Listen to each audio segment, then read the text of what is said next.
Estamos aqui para dar voz ao povo, em defesa dos cidadãos, pela dignidade humana.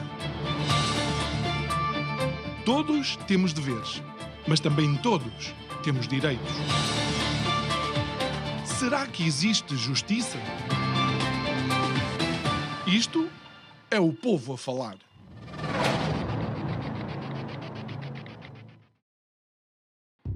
Estamos a chegar àquela época do ano onde o aumento das temperaturas vem sempre indexado a um acontecimento que, de alguma forma, nos surpreende a cada ano a todos, nos deixa preocupados e nos faz pensar que tipo de respostas é que temos que dar ou não quanto a esse fenómeno. E não estou a falar da chegada dos turistas, não estou a falar das praias sobrelotadas, não estou a falar de que, infelizmente, a nossa costa atlântica faz com que a água seja muito fria e gostaríamos de ter uma água mais quentinha. Estou a falar dos incêndios em Portugal. Boa noite, o meu nome é João Nuno Pinto e isto é o Povo a Falar. Estou consigo de segunda a sexta-feira, neste mesmo horário, a emissão em simultâneo Curiacos TV e Rádio Vida 97.1. E sim, os incêndios que continuam a fustigar Portugal. Incêndios que pensamos que com o despejar de dinheiro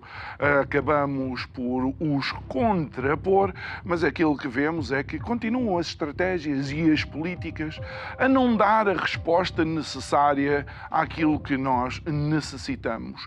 Até porque há quem não entenda que temos que contextualizar os incêndios para perceber não só o porquê que eles aconteceram, mas o potencial deles continuarem a acontecer. E há quem diga que Pedrógão não houve só um e poderá, infelizmente, acontecer muitos mais. Digo eu, e dizem os expertos, alguns deles que percebem alguma coisa disto.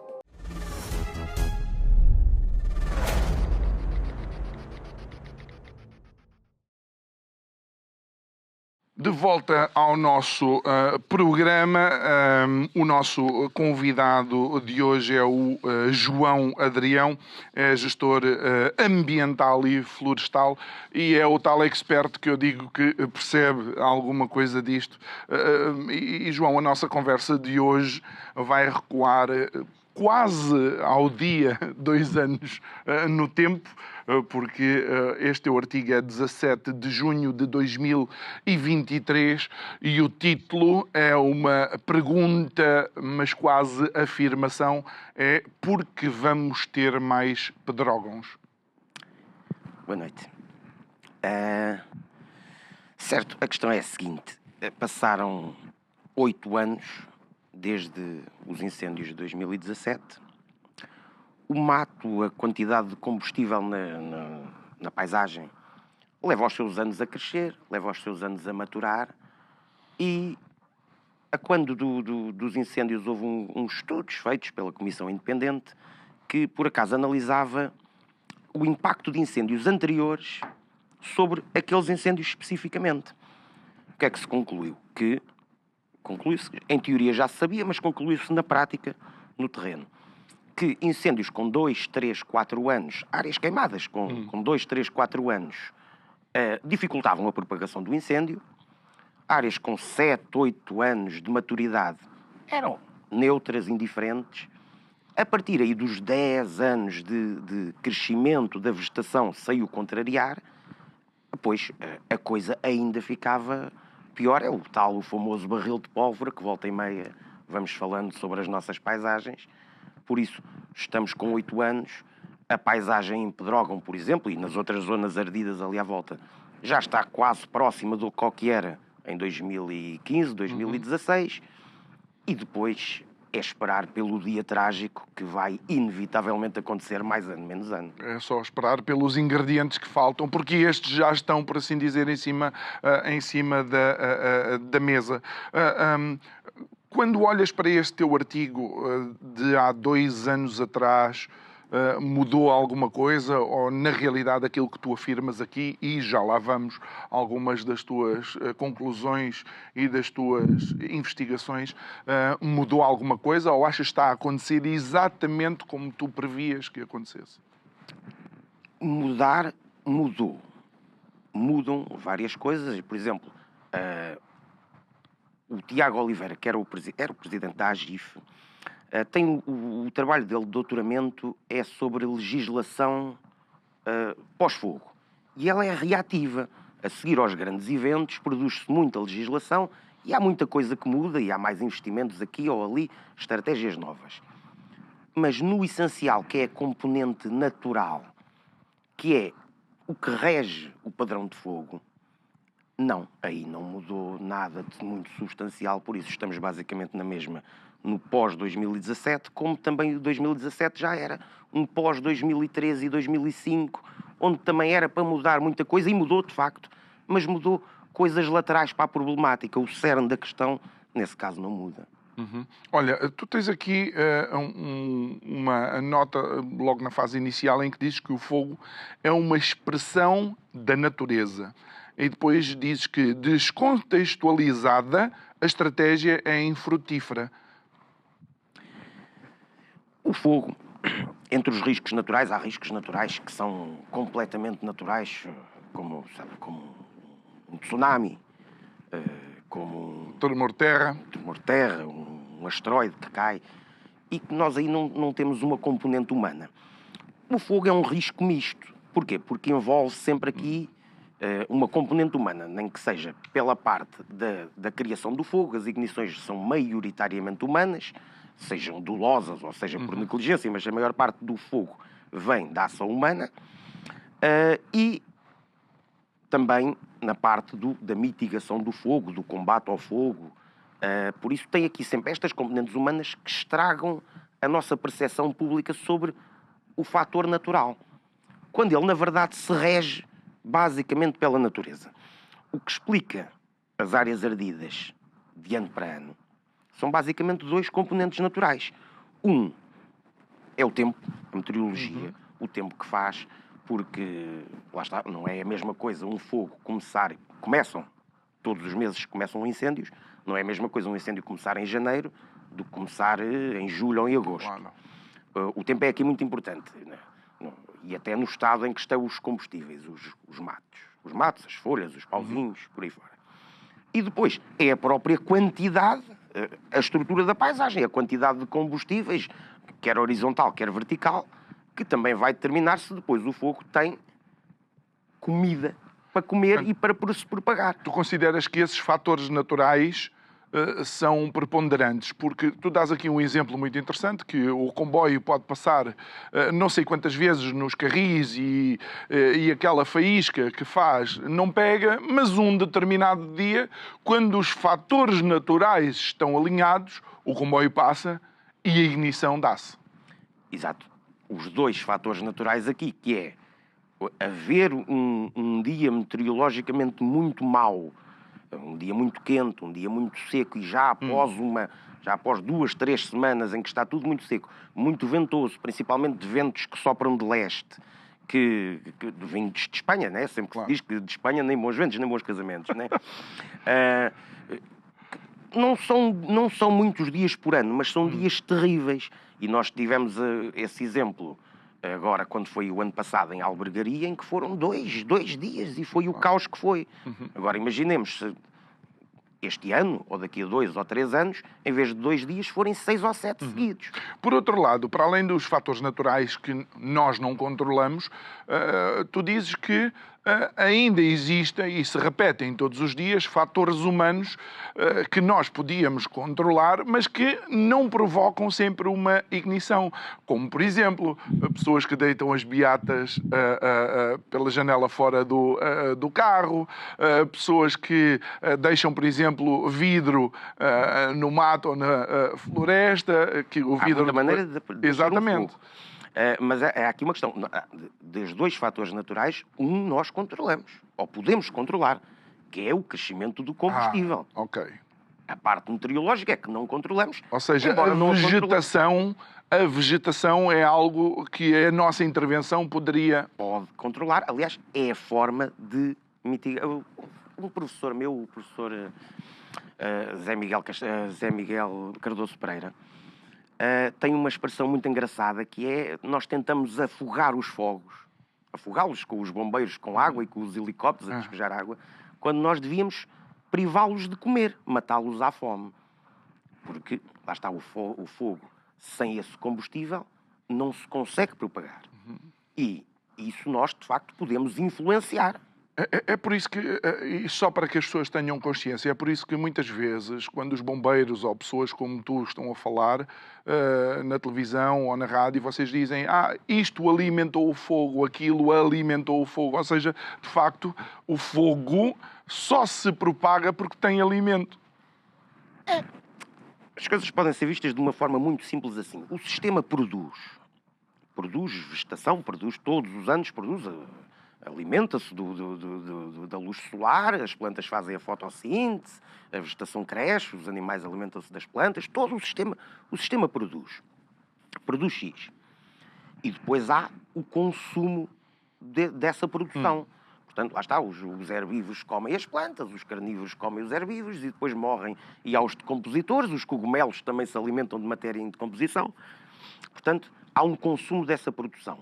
E depois há um excesso, um resto que fica de fora. As sobras. Esse é o alimento do fogo. Por isso, controlar essas sobras, como foi controlado durante milénios na nossa paisagem, controlar essas sobras é controlar o alimento que o fogo pode ter para se propagar. Sem ele. E esse controle, João, começou a diminuir porque a economia e as pessoas mudaram, não é? Portugal deixou de ser tão rural quanto era, logo esse consumo também diminuiu e ficou um maior número de sobras. É o nosso drama. Um dos nossos dramas da paisagem é precisamente esse, e isto aconteceu cá no nosso país e por volta dos anos 50, do século passado, quando se dá um grande êxodo rural,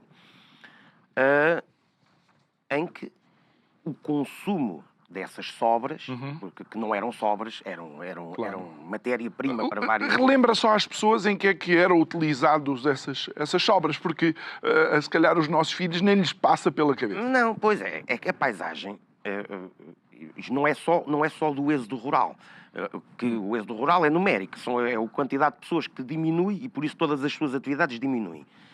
É tanto esse êxodo rural como a própria mudança social que trouxe inovação. Porquê? Porque, lá está, esse mato, que hoje é um custo e que é o culpado, por termos esta situação de incêndios, era utilizado à cabeça, primeiro que tudo, pelo gado. As pessoas comem, vivem da comida, as pessoas produziam a sua própria alimentação, que nos países ocidentais, à volta do Mediterrâneo, é basicamente cereais. Ora, cria-se aqui um problema, que é: precisa de fertilizante, a terra precisa de ser fértil para produzir a alimentação que as pessoas iam comer ao longo do ano. E essa fertilidade conseguia-se com o estrume, o esterco dos animais que comiam o mato, iam buscar os nutrientes à paisagem, aos montes, e traziam-no para o curral, e depois as pessoas chegavam, ao fim, limpavam utilizavam o próprio estrume dos animais para manter a fertilidade do solo, para o solo, no ano seguinte, poder produzir o milho suficiente, novamente... Para adubar a terra. Adubavam, para depois as pessoas terem a sua broa ou o seu pão para comer. Mas a isso junta-se mais alguma coisa. Certo, mas só aí, só para acabar com esta, há aí uma coisa que é a invenção e o uso dos adubos, por exemplo, veio romper com essa necessidade. Pois é. Romper com essa necessidade. Outras, as pessoas utilizavam essa matéria orgânica, utilizavam para cozinhar, para se aquecerem à lareira, até para se iluminarem, para um rol de coisas diárias, todos os dias, que também tivemos outras inovações, como seja o aquecedor, o fogão a gás, A luz a luz elétrica. elétrica e por aí fora. Isso a juntar, de facto, depois ao próprio número de pessoas, que foi cada vez diminuindo mais, tivemos aqui um crash de exploração, de tal como eu disse, havia a produção e havia o consumo, um crash de consumo, e por isso aumentou muito a sobra. E a sobra fica para o fogo. É o que o fogo se alimenta. Muito bem. Depois, tu falas aqui também um relatório de um incêndio, creio que da década de 60, onde nesse relatório diz que a estratégia não só não funciona, como é contraproducente. Ao apagarmos tudo quanto é fogo, contribuímos para aumentar as sobras, agravando o problema no futuro. Exato. Junta-se aqui um terceiro fator. Portanto, que eu juntei dois. Um é a perda populacional, que foi enorme. Há zonas atualmente praticamente vazias, há aldeias vazias, até em algumas partes do país. E além disso, as próprias inovações socioeconómicas, que trouxeram muita coisa boa para nós, claro. Há um terceiro fator, que é a estratégia com que nós lidamos com isto. Porquê? Porque isto, lá está, a partir aí dos anos 60, eu com o Nuno Gracinhas Guiomar tivemos a pesquisar assim uns artigos de jornal na comarca de Arganil, fazer assim basicamente um histórico de fogo, e apontamos aí por volta do início da década de 60, quando foi logo o primeiro grande incêndio ali na zona de Pedrógão e Figueiró. Na altura também arderam 3 aldeias, teve mortes de animais, era uma coisa que era quase inimaginável. Na minha terrinha, por exemplo, não é que não houvessem incêndios, mas as pessoas diziam que o primeiro fogo ou os primeiros incêndios começaram naquele ano. Foi marcante, foi de facto a partir dessa altura para a frente, mudou radicalmente, porque isto também, lá está, são os 10 anos do mato começar a crescer, as pessoas vão-se embora, o mato começa a crescer, veio até às casas, foi uma coisa medonha. E a partir daí, o que nós tínhamos era um problema de falta de fogo ou de consumo, o fogo também era uma forma de consumir. Sim. Até porque muitas vezes funcionava Era o uma gado, fonte de energia também. e as queimadas ao mesmo tempo. Quando havia ali falta de fogo, o que é que nós fizemos? Foi privar a paisagem ainda de mais fogo. E depois isto é como no Euromilhões. Não sai esta semana, acumula para a próxima, não sai para a próxima, acumula para a outra, e um dia sai o jackpot. Só que aqui é ao contrário, porque quem ganha o Euromilhões, o prémio é bom, e aqui o prémio é... Mas tu estavas a dizer que encontraram, de facto, esses fogos? Tiveste a ver artigos de jornal? Sim. Conseguimos descobrir centenas de incêndios ao longo de todo o período, ao longo de todo o século XX. Mas, de facto, nota-se que há aqui uma diferença, quer em termos de quantidade, de dimensão e de estragos. Mas isso mostra que os incêndios não é algo que nos preocupa agora. E eu já tentei por 2 vezes que tu me desses a capa de jornal que tens aí para eu ver. E agora eu vou-te mesmo pedir. Tenho, senhor. Eu assim a dar a dica para ver, epá, o João vai... Muito bem. E então, estes primeiros incêndios, por assim dizer, primeiros não, porque este é e curiosamente, 20 de outubro de 1970, eu relembro que a seguir aos incêndios de Pedrógão, houve os incêndios de outubro em Midões, não é? Ali naquela zona Isso toda. mostra que foi nessa fase onde os incêndios, de facto, começaram a preocupar mais as populações. Foi porque lá está, a forma a manifestação do fogo a partir daí, de volta ao mesmo dos anos 60, atinge proporções que não atingia num passado onde esse consumo de biomassa era muito, muito, muito elevado. E aí já são os primeiros anos de resposta ao desastre e que, basicamente, embora não seja com a estrutura atualmente montada, basicamente a estratégia já foi a que nos trouxe até aqui. Foi dizer assim, nós vamos apagar estes fogos ou vamos evitar que estes fogos comecem, sem perceber a dimensão natural que estava por trás deste Claro, coisa acontecer. é interessante eu estar a ler esta capa do A Comarca de Arganil, mais uma vez, de 20 de outubro de 1970, porque podia ser também capa de qualquer outro jornal mais contemporâneo, porque diz assim, estudar as medidas a tomar para a prevenção e combate aos terríveis sinistros e auxílio às populações. Isto podia ser no dia de hoje, uma capa de qualquer outro jornal. Achas que de alguma forma isto mostra que estamos equivocados a abordar a questão do fogo? Estamos, e por esse sentido é como é um risco misto entre natureza e homem, valorizamos aqui a parte humana que podemos influenciar e desvalorizamos a parte natural. Estou a perceber. Eu tenho aqui também, já agora, um trabalho do professor Paulo Fernandes, que gosta muito de fazer gráficos, Obrigado.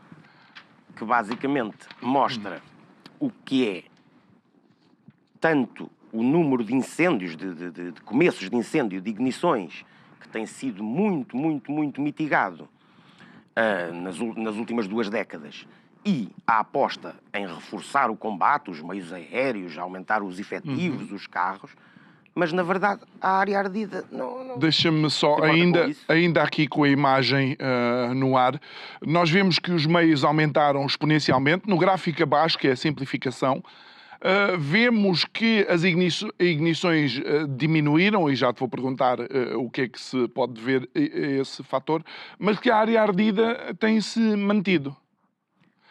Porque a componente natural mantém-se igual. Lá está, as sobras que o fogo vai comer mantêm-se iguais. Mas há aqui um padrão que se agrava com isto tudo, que é, cada vez mais conseguimos evitar durante 2, 3, 4 anos o desastre anunciado, e ele inevitavelmente vai-se dar ao 5º, ao 6º ou ao 7º, e vai-se dar de uma maneira bem pior. Porque aí vem o fogo, vem um incêndio que vai consumir de uma única vez aquilo que não ardeu nos 10 anos anteriores, em que houve sucessos do sistema. Só que esses sucessos são uma pescadinha de rabo na boca. E às vezes o sucesso é só no combate e não é propriamente na política de prevenção. E eu lanço isto porque tu falas sobre conhecimento e políticas públicas e depois dizes que, na verdade, não podendo controlar o tempo significa controlar o mato. Mas é aí que a porca torce o rabo. É, porque isto, à partida, parece muito fácil. Né? A gente diz assim, então se o mal é o mato, chega-se lá e corta-se o mato. Onde é que está o problema? É que cortar mato é difícil. É moroso, é caro, e não havendo uma economia que justifique essa limpeza, pois ela não é feita. Não falta, são proprietários, alguns nem moram nessas zonas rurais, que têm de facto lá uns terrenos, e que podem dizer assim, eu vou cortar o mato, mas como? Com que dinheiro? Com que meios? Porque sai muito, muito, muito, muito caro. E para quê muitas vezes? Para não arder, se calhar se é um bocado de mato, que aquilo não dá dinheiro nenhum, a pessoa não vai investir uma fortuna para fazer isso, quer dizer. Ou seja, a dificuldade é essa, é que não é só querer controlar os matos. Enquanto há rebanhos de cabras que se alimentam desses matos, quando havia, agora, e também tem-se desenvolvido nos últimos anos, mas resinagem, por exemplo, em que se ia resinar os pinhais. Por exemplo, quando eu era miúdo, os pinhais lá da serra estavam todos com uma bicazinha para apanhar a resina. E o resineiro tinha que ir pinheiro a pinheiro, a pinheiro, a pinheiro. Passava ali várias vezes, abria os caminhos, a coisa estava razoavelmente limpa. E era uma presença humana lá que, caso visse logo uma ignição, podia fazer alguma coisa, eventualmente. Estas ou mesmo, por exemplo, as queimadas pastoris, ou às vezes gestão da caça, ou seja, são coisas que a tal gestão dos matos é uma externalidade. Pronto, é um benefício indireto de uma atividade. Ficamos com o trabalho feito sem ter que pagar por ela. Agora, se não havendo nada disso, se eu disser assim, eu tenho aqui um terreno de X hectares, vou contratar uma empresa para me vir cá limpar o terreno, às vezes custa uma fortuna. Claro. E aí tenho que perguntar, e porquê? Mas já viste que o governo, há alguns anos para cá, eu creio que ainda foi o governo António Costa, achou que multando os proprietários e obrigando-os a parar o mato, isso ia de facto diminuir o impacto que os incêndios têm, mas tu dizes que é precisamente ao contrário que íamos ter melhores resultados. Sim, mas houve aqui uma grande ilusão, porque havia e continua a haver, porque a gente vê a comunicação social e eles continuam a chamar a limpeza da floresta e não sei o quê, mas não é. O que a lei determina é limpar infraestruturas que estão em espaço florestal. Ou seja, se esta bancada for uma zona florestal, não há nenhuma lei que me obrigue a limpar aqui, ali ou acolá. O que há é uma casa que está aqui e a casa obrigatoriamente tem que ser limpa à volta. Pronto. Ou se passar uma estrada, tem que se limpar uma estrada. A proteção é da infraestrutura, não tem nada a ver com o espaço florestal em si ou com uma limpeza florestal. Pior, ao dizer que tem que se limpar X à volta de uma casa e se os terrenos muitas vezes não são dos donos da casa, que é quem tem que defender o seu bem, porque a casa é dele, não é de mais ninguém. Depois ainda vai imputar custos em terceiros, às vezes não se conhecem os terceiros, às vezes fica por fazer, a GNR multa. Mesmo estando feito, muitas vezes não funciona, porque as casas muitas vezes ardem pelo telhado, por fagulhas que vão para o telhado, por exemplo, ou para as janelas. João, não achas que de alguma forma isto também é o Estado a exigir ao privado e aos proprietários para fazer uma coisa que é da responsabilidade do Estado? Eu acho que há aqui uma responsabilidade do Estado, de facto, em proteger as povoações, até por isso é que cobra impostos para isso, não é? Eu ouço muitas vezes, por exemplo, dizer-se no caso dos terrenos, mas volta ao mesmo, não havendo obrigação, o Estado não cumpre, mas também não há uma obrigação dos privados cumprirem, porque ninguém tem que limpar os seus pedaços de mato. Agora, ficar à espera que sejam os proprietários de terrenos, que muitas vezes não têm rentabilidade nenhuma, que gastem ali fortunas para fazer uma gestão que é descabida, pronto. Que o Estado também não faz nos seus próprios terrenos, porque muitas vezes é caro demais, não justifica. Pois é ficar a contar com o ovo no cu de galinha, como se costuma dizer. Olha, e Daniel, diz-me uma coisa. Qual é a nossa diferença entre outros dois países mediterrâneos que costumam ser muito assolados pelos fogos, neste caso Espanha e Grécia?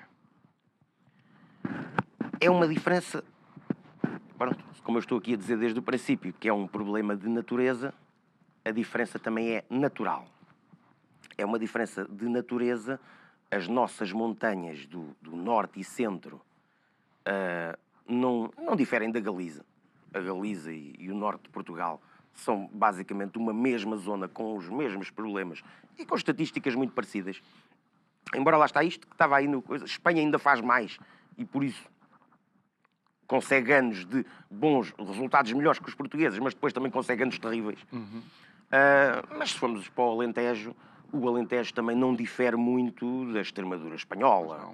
É a natureza é que explica esta diferença. A Espanha, a maior parte da Espanha, é seca, com pouca vegetação e por isso não tem o problema de incêndios, como não tem o Alentejo, que tem a Galiza ou que tem o norte e centro de Portugal. É uma questão mesmo de natureza. João, eu não quero, obviamente, ser drástico, mas uma das coisas que nós aprendemos logo na escola, logo numa fase inicial, é de que, de facto, nós temos um clima mediterrâneo desértico, não é? Em que, de facto, não ajuda, por assim dizer, àquilo que é o crescimento mais saudável da vegetação. Mas também sei que já há muitos anos que ando a dizer que o Algarve ia virar um deserto e continua, o Algarve ainda não virou o Saara. Não, nós somos um país que chama-se Mediterrâneo pelo tipo de é a biorregião mediterrânica e pelo clima típico mediterrâneo, que se bem que nós não estamos na costa do Mediterrâneo. Pois. Mas nós somos um país de transição entre o Mediterrâneo e o Atlântico e por isso temos vários degraus de zonas mais ou menos atlânticas e mediterrânicas ao mesmo tempo. E isso é que é o drama. Porquê? Porque, de facto, por exemplo, no Saara há quase todos os dias condições para arder. Está sempre tempo seco, ventoso, ensolarado, está o nosso tempo de verão. Mas não há lá nada para arder. Quer dizer, não é?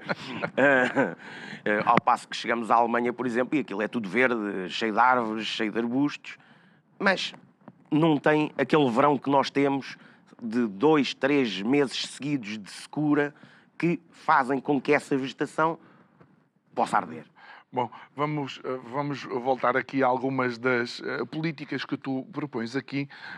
Tu fazes aqui uma série de perguntas em relação a biomassa, a um cadastro, agregação de propriedades, fiscalidade, agilização de heranças, bancos de terras. Tu dizes que aqui nós podemos inventar aquilo que quisermos, mas o grande problema é que a área florestal não dá dinheiro. E se houvesse, digamos, da parte do governo, uma postura de dar aos proprietários alguma rentabilidade económica, que não muita, que as coisas podiam mudar? Sim, vamos lá ver. Existe toda uma doutrina florestal que chegou a Portugal, vinda da Alemanha e da França. Os nossos primeiros silvicultores estudaram lá, no século XIX ainda. Mas num país que não tem os problemas de incêndios que Portugal, ou a Espanha, ou a Grécia enfrentam. É um país, como estava aqui há um bocadinho a fazer a comparação entre o Saara e a Alemanha, quer dizer que nesta matéria não, pode nos ensinar em muitas coisas, mas nisto não tem muito para nos ensinar. E essa doutrina existe por cá já há uns bons 200 anos e que considera o fogo algo externo ao sistema, algo, lá está, uma componente humana. Quando, o que eu tenho estado aqui a falar, porque é uma escola mais americana, é precisamente dessa componente natural do fogo. Ora, visto pela componente externa, o fogo era, portanto, purgável. Havia forma de nós o controlarmos e de evitarmos que ele aparecesse. Numa componente natural, a gente sabe que isto, mais ano, menos ano, é inevitável. Numa componente humana, vamos controlar aqui todos os fatores humanos e não vai arder.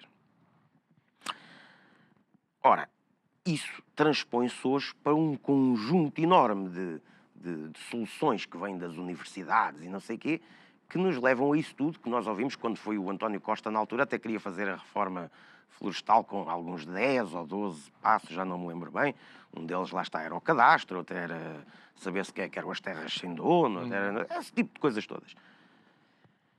Ora, tivemos o Pinhal de Leiria que ardeu nesse outubro de 2017.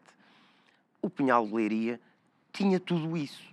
E tinha um observatório. Tudo isso. Não é? Não tinha um observatório, olha lá o que é do Pinhal de Leiria. Esta gente não gosta de ouvir, mas vamos ser todos Pinhal de Leiria, então fazendo tudo como o Pinhal de Leiria é que vamos estar protegidos e não vai arder. Não é o caso, como a gente viu, ardeu e ardeu bem, não é? Olha, João, achas que deveria existir alguma seleção daquelas que são as espécies que fazem parte da nossa floresta? Ou seja, deixa-me lá colocar isto de outra forma. Imagina alguém que vai construir a sua casa num determinado sítio, podia ter alguma atenção e dentro daquela área onde está a sua infraestrutura, escolher determinadas espécies que não são tão facilmente consumidas pelo fogo? Não, é outro mito. Basicamente, há um trabalho também muito interessante do Paulo Fernandes sobre isso, que compara várias estruturas de vegetação.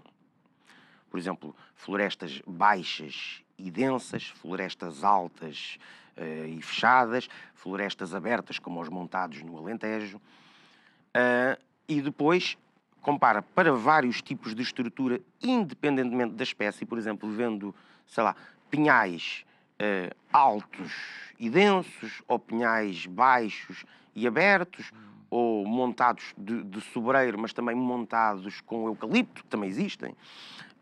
E, de facto, aquilo que muda é a estrutura e o mato que há por baixo, por assim dizer, e não a espécie.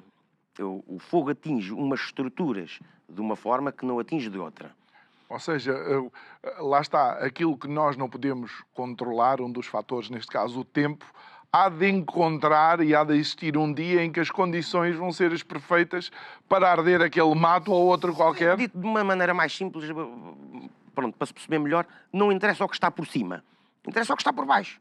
Se eu tiver sobreiros cheios de gestas e tojos e caraquejas por baixo, pois aquilo é um barril de pólvora, independentemente de serem sobreiros que lá estão. Se eu tiver um eucaliptal gerido, com gado por baixo a passar, pois aí o eucaliptal não vai arder. Falaste em caraqueja e eu lembrei-me agora de um arroz de caraqueja. Ai, fantástico. Bem, tenho que ir tratar disso mais daqui a bocado. Mas isso é outra história. Olha, João, de alguma forma também a opinião pública necessita aprender certas coisas e tu falas em mitos e muito bem. Há quem utilize como estratégia pública em determinados momentos simplesmente deixar arder. Ou seja, é melhor que arda do que combater o incêndio, nomeadamente fogos de inverno. A escola americana faz muito isso. Eu tenho aqui um apontamento para não me esquecer. Força. O Stephen Pine, que é talvez o maior cientista de fogo do mundo, veio cá a uma conferência já há muitos anos e explicou que os países todos eles, o fogo rege-se basicamente pelos mesmos princípios, seja qual for o sítio.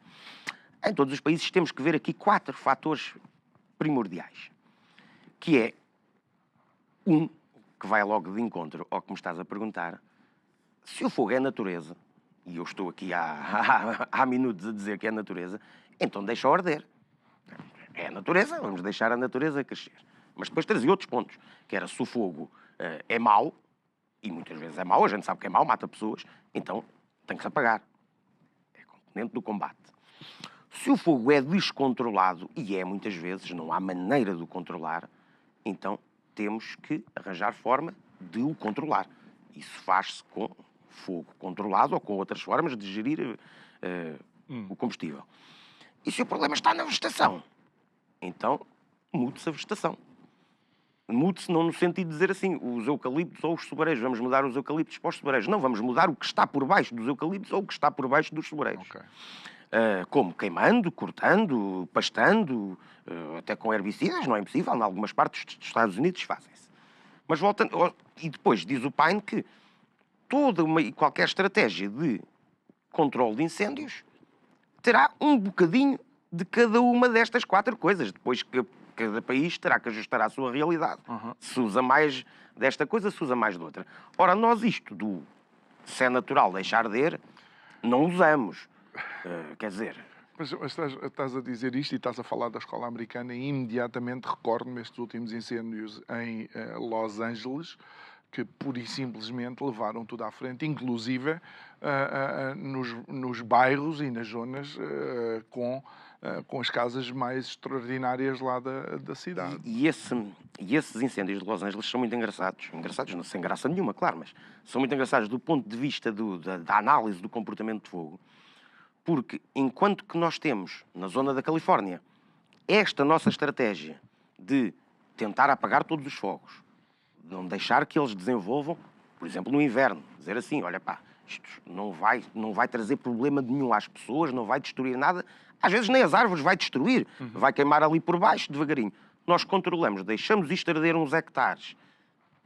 Se a coisa ficar feia, apagamos-lo, porque estamos no inverno e podemos apagá-lo rapidamente. Vigiamos, mas enquanto for seguro, podem arder ali uns tantos hectares. Porquê? Porque vão tirar força a se houver uma coisa dessas no verão. E a estratégia sendo essa de investir tudo em purgar o fogo e atacar o fogo, que é a nossa estratégia, e que os californianos também têm usado muito. Sim, porque a estratégia lá depende do Estado, não depende do Governo Central. E que por isso nós vemos que... Depende do Estado, não, desculpa. Depende dos governos... O federal, não é? Federal não, estadual. Do estadual. Do Estado, não é o nosso. Ora, sendo a estratégia a mesma, e portanto, como nós tem cada vez menos incêndios, mas lá está, cada vez maiores, porque é um que vem e come o que 10 incêndios anteriores podiam ter evitado, comparar com a fronteira do México. Porque na zona do México, ali logo por baixo, a coisa ainda é muito mais ou menos rural, como era cá há 60, 70 anos, e nós vemos, a área ardida não foge muito entre o cardo na Califórnia e o cardo no México. Só que no México arde em muitíssimo mais incêndios, ou muitas vezes em fogo humano, não é? Em queimadas, pastoris, por exemplo, e não há estes graves incêndios que depois são tão grandes e tão incontroláveis que só quando chegam ao mar. Como ali em Malibu, pronto, ele não continuou, porque está lá o mar, porque senão continuava. E é importante, aquilo é imparável. é importante ter a consciência de que o fogo não para quando é a casa deste ator ou aquele realizador. Se a casa custou 20 milhões ou 2 mil, vai de facto tudo à frente. Sim, não é? e por mais que invistam ali, pronto, houve uma ou duas casitas que não arderam, mas porque lá está, porque estariam protegidas até com tintas no telhado e com sistemas. Há também os sistemas de água, mas depois aquilo também não funcionou, porque foi como cá no apagão. Quando faltou a água, também o sistema deixa de funcionar. Mas há algumas tintas isolantes, há alguns tipos de coisas que explicaram ali 2 ou 3 que se safaram por milagre, vá. Agora, a maior parte então daquela construção, pois aquilo ardeu, é o fogo a entrar cidade adentro. Então, tu de alguma forma consideras que, tirando os fatores naturais, aquilo que nos competia a nós controlar, não controlamos, não está controlado, não arregaçamos as mangas e fazemos aquilo que Nestes devíamos 8 fazer? anos, não ardeu na zona de Pedrógão. Na zona de Pedrógão, não é na zona de Pedrógão. Pedrógão, Figueiró, Góis, ali aquela mancha enorme onde houve o fogo de há 8 anos. E que se então se juntarmos é uma mancha enormíssima de Coimbra, Castelo Branco, a Viseu, juntando os de outubro, são zonas onde nestes 8 anos não houve fogo. Não houve fogo, também não houve gado, não houve nada de substancial. A vegetação deixou-se crescer livremente. O António Costa identificou o problema, porque na altura disse, o pior que podia acontecer era crescer tudo novamente igual. E o pior que podia acontecer está mesmo a acontecer. Está mesmo a acontecer e estamos a deixar crescer tudo sem contrariar esta produção que se vai acumulando, e depois um dia, inevitavelmente, a coisa dá-se. Pode não ser num ano, pode não ser noutro, ao terceiro vai acontecer. Basta haver as condições. Tu recentemente enviaste, por assim dizer, uma carta ao atual primeiro-ministro Luís Montenegro e de facto voltas a alertar para essa situação, até de alguma forma desafias o ele ter dito que tinha sido um bom ano. Até correr mal foi um bom ano. É o drama desta estratégia. Também a gente também pode dizer assim, de 2017 para cá, na zona de Pedrógão, Figueiró, têm sido bons anos. O problema é que esses bons anos escondem o mal que está ao virar da esquina. E nós não nos podemos antecipar nisso porque, de facto, não está a correr bem. É um problema destes eventos que acontecem de X em X anos e que nós tiramos conclusões precipitadas, porque em 2017 também foi assim. Ardeu Mação, ou ardeu a Pampilhosa, e nos anos anteriores, 2016, 2015, 2014, eles também recebiam prémios. Olha, agora é que a floresta está a funcionar bem, agora é que isto está protegido, e são exemplos de boas práticas, e afinal era falso, era uma ilusão. Era uma ilusão porque a tragédia estava a virar da esquina. Não, foi naquele ano, se não fosse naquele, tinha sido noutro. João, deixa-me colocar também aqui um desafio em cima da mesa, porque nós sabemos que também há situações onde existem pessoas que com maldade provocam ignições de facto para que infelizmente se transformam em grandes incêndios. Por outro lado, sabemos até porque a natureza é mesmo assim. Um dia os ingredientes estão lá todos e do nada, que não é bem do nada, alguma coisa acontece. Como é que nós podemos encarar o fogo e a nossa política para prevenção e combate ao fogo, sem ter este fatalismo, por assim dizer, em cima de nós? Eu acho que o fatalismo devia existir. A gente devia entender que Boa resposta. a gente devia entender que a coisa vai mesmo acontecer independentemente da nossa vontade ou do que a gente acha dela. A gente devia assumir isto daqui a X anos vai voltar a acontecer. Ora, se vai voltar a acontecer, a pergunta é o que é que eu posso ir fazendo ao longo do tempo para, de facto, daqui a uns anos não acontecer. E podemos, de facto. Eu volto ao mesmo. Não é fácil, porque controlar matos é muito, muito, muito caro e não tem a rentabilidade que compense esta tarefa. Ora, terá que ser a sociedade, enquanto beneficiário de um país onde estas tragédias não existam, onde está a salvar a vida dos seus concidadãos, onde está a salvar as paisagens para o turismo, onde está a salvar alguma natureza, às vezes espécies ameaçadas ou isso que possam estar ali ameaçadas por isso. Ou seja, é do interesse social que estas coisas não aconteçam. Então, o interesse social, naturalmente, já que os diferentes interesses privados não conseguem fazer, terá que ser o interesse social a pagar a fatura. Ou seja, de alguma forma tu dizes assim, é inevitável que vá acontecer, mas se nós não colocarmos mais pólvora no barril, quando acontecer, o impacto e as perdas não serão tão grandes. Não foi bem isso que eu quis dizer. O que eu quis dizer é que a gente assume que daqui a, num período de 15 anos, vão arder, por exemplo, numa zona qualquer, vão arder 10 mil hectares. E eu sei que daqui a 15 anos, se não fizer nada durante esses 15 anos, daqui a 15 anos vou ter 15, que podem ser 12 ou podem ser 18, pronto, eu vou ter 10 mil hectares ardidos. Ok. Agora, posso é dizer assim, o que é que eu faço nestes 10 mil hectares para evitar que eles passem 15 anos a crescer e a maturar e daqui a 15 anos ardam todos? A gente diz, se calhar posso pegar em 500 hectares, podem ser queimados este ano, e depois se calhar 500 daqui a 5 anos, ou posso apoiar aqui os pastores que até usam aquela paisagem ali, apoiar, eles que são cada vez menos e ganham um pouco, ok, mas eu pago-lhes um X, lá está, para eles, para incentivar a atividade, porque eles estão a prestar um serviço público, e os serviços normalmente pagam-se, não é? Estão a prestar um serviço público de interesse de todos e que por isso é de todo o interesse que esse serviço se mantenha. E lá está, com estes mosaicos de várias coisas que se vão aqui fazer, esses 10 mil hectares, depois, ao fim de 15 anos, não vão arder de facto. Porquê? Porque já houve ali voltamos à conversa das sobras, já houve ali muitas sobras que foram eliminadas, retiradas ou pelo menos diversificadas. Olha, e agora, já perto do final, não achas que um bocado este peso que existe sobre os combustíveis fósseis, que são agora o demónio em pessoa, também dá um bocado a ideia equivocada da utilização desses combustíveis? Acho que não percebi bem. Em relação, por exemplo, há quem fala em centrais de queima de biomassa.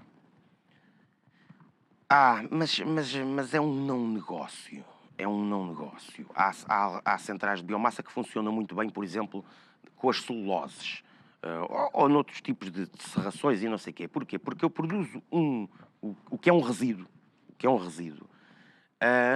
E tenho que me livrar dele porque eu tenho aqui, no parque industrial, na minha fábrica, tenho aqui este resíduo e eu tenho que me livrar dele de alguma maneira. O que é que eu posso fazer? Vou queimar e produzir energia. Isso, em princípio, é uma boa ideia. Agora, eu dizer assim, eu não tenho cá nada e tenho que andar a pagar para andar a cortar mato e transportá-lo para aqui, é um não negócio. Isto são soluções que nunca passarão muito de coisas pontuais. Não vão resolver o problema como um todo. Muito bem. João Adrião, gestor ambiental e florestal, muito obrigado por ter estado aqui connosco. Obrigado. E a trazer-nos a luz sobre este tema. Obrigado a si que nos acompanhou em mais um programa. Já sabe que pode rever esta conversa e outras subscrevendo o nosso canal de YouTube. O desafio é que, de facto, todos vocês que têm acompanhado as nossas conversas também subscrevam o canal. Cerca de 80% das visualizações são de não subscritores. Fica o desafio. Resta-me agradecer a ter-nos acompanhado, desejar-lhe uma ótima noite. Até amanhã. Muito obrigado.